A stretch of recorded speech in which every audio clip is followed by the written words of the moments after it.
Hello बच्चों, let's see this question. Lowest IP will be shown by the element having the configuration. और यहाँ पे आपको चार अलग अलग configurations दिए गए हैं जिसमें से आपको ये फाइंड आउट करना है कि सबसे कम आयोनाइजेशन पोटेंशियल किसके लिए होगी।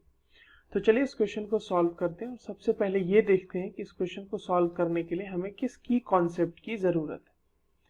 तो जो की कॉन्सेप्ट इस क्वेश्चन को सॉल्व करने के लिए चाहिए वो है हमारा आयोनाइजेशन एनर्जी या आयोनाइजेशन पोटेंशियल बोल लीजिए या फिर उसको आयोनाइजेशन एंथैल्पी बोल लीजिए।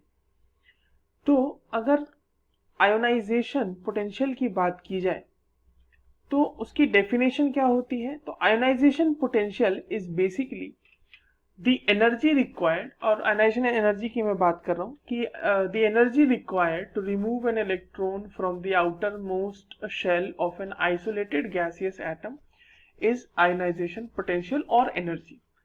ठीक है, ये हो गया। थोड़ी सी डेफिनेशन में अंतर होता है उन लोगों के, बट उसमें डिटेल में अभी हम नहीं जाते। हमारा जो क्वेश्चन है उसके लिए एक बेसिक आइडिया इतना काफी है। अच्छा, वेरिएशन की अगर हम बात करें तो जब हम पीरियड में लेफ्ट टू राइट मूव करते हैं, पीरियड में जब हम लेफ्ट टू राइट मूव करते हैं तो आयोनाइजेशन पोटेंशियल की वैल्यू जो होती है वो इंक्रीज होती है क्योंकि Z इफेक्टिव इंक्रीज हो रहा होता है और साइज ऑफ एटम जो है वो डिक्रीज हो रहा होता है। तो ultimately with the result of this ionization potential की वैल्यू इंक्रीज करती है। वहीं पे जब आप डाउन द ग्रुप जा रहे होंगे तो down the group ionization potential की वैल्यू जो है वो डिक्रीज करती है। इतना बेसिक आइडिया हमारे लिए काफी है।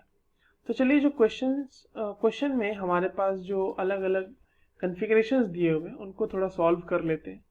तो जो पहला कॉन्फ़िगरेशन है वो है He2S2। पहले कॉन्फ़िगरेशन को सॉल्व करने से पहले अच्छा है कि हम 2 को सॉल्व करें। 2 क्या है? 1s2। ये जो है बेटा ये हीलियम का कॉन्फ़िगरेशन है। ठीक है, अब आते हैं पहले पे। तो हीलियम 2s2 कह रहा है ये, यानी कि ये हो जाएगा 1s2 और 2s2। तो अल्टीमेटली ये किसका कॉन्फ़िगरेशन है?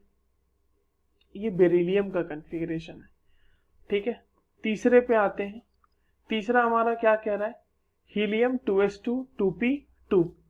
तो ये किसका कॉन्फ़िगरेशन है? ये कार्बन का कॉन्फ़िगरेशन है। ठीक है, ये कार्बन है हमारा। और फोर्थ हमारा क्या है? फोर्थ कॉन्फ़िगरेशन हमारा क्या कह रहा है? Helium 2s2 2p5।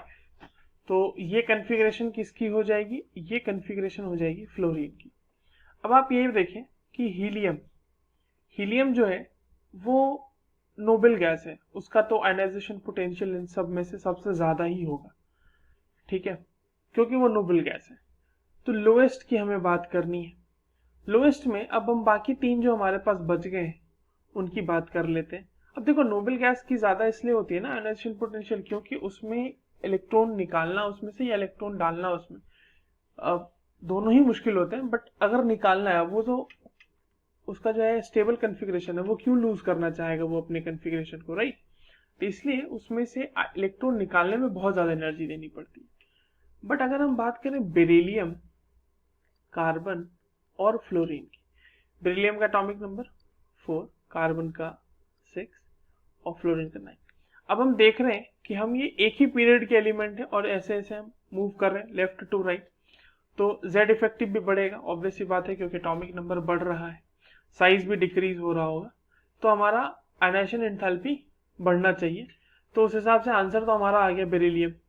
अब आपके मन में हो सकता है एक सवाल ये रहे कि सर बेरिलियम जो है उसका 2s2 जो है वो फुलफिल्ड है, फिर उसकी आयोनाइजेशन पोटेंशियल कम क्यों होगी? उसकी तो ज्यादा होनी चाहिए। बट देखिए, बेरिलियम की बिल्कुल ज्यादा होती है बोरोन से। बेरिलियम की आयोनाइजेशन पोटेंशियल बोरोन से ज्यादा होती है, मगर कार्बन से ज्यादा नहीं हो पाती। बेरिलियम का जहां तक मुझे याद है कि ये 880 के आसपास आता है और बोरोन का वो आएगा 808 के आसपास। बट ठीक है, मेरा कहने का यहाँ पे ये मतलब है कि बेरिलियम का जरूर ज्यादा हो जाता है बोरोन से, मगर इतना ज्यादा नहीं हो पाता बेरिलियम का कि वो कार्बन को भी क्रॉस कर जाए. So the ultimate answer for this question will be option 1, He2S2, which is the configuration for beryllium. I hope you understood it well. All the very best.